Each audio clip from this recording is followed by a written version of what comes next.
दोन्हीमध्ये मी दुवा होती. मंदाची मैत्रीण होती आणि चंद्याची. मेघना चंद्याची बहीण. श्वेता रागात पाहते. बहीण नाही, मग इस रिश्ते को क्या नाम दूं? थू बाई, नवरा असून असा तू करते तू बाई. मेघना, काय रागात पाहते आहे असे?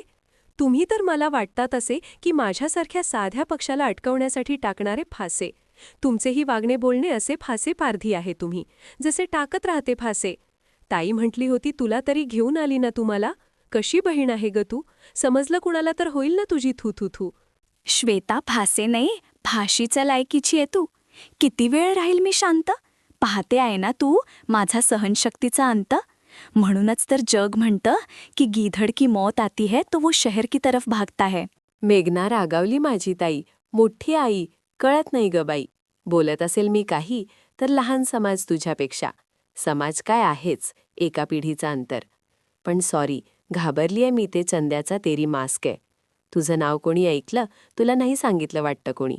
फेमस नाही ना तू, नाहीतर 20 कोस तक माँ म्हणाली असती की बेटा सो जा, नहीं तो श्वेता सिंग आ जाएगा, वो मारेगा नहीं तेरे को, तू देख के मर जाएगा.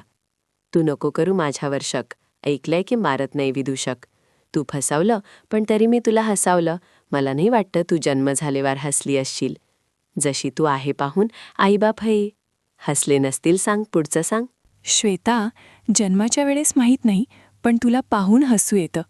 कसं असतं माणसाचं, पुढे मरण पण जातो का शरण. करतो चिव चिव आणि कमावतो तो जीव. पण तुला सांगते, इतके लवकर नाही घेत तुझा जीव. खरंच बरेच दिवसांनी हसले आहे.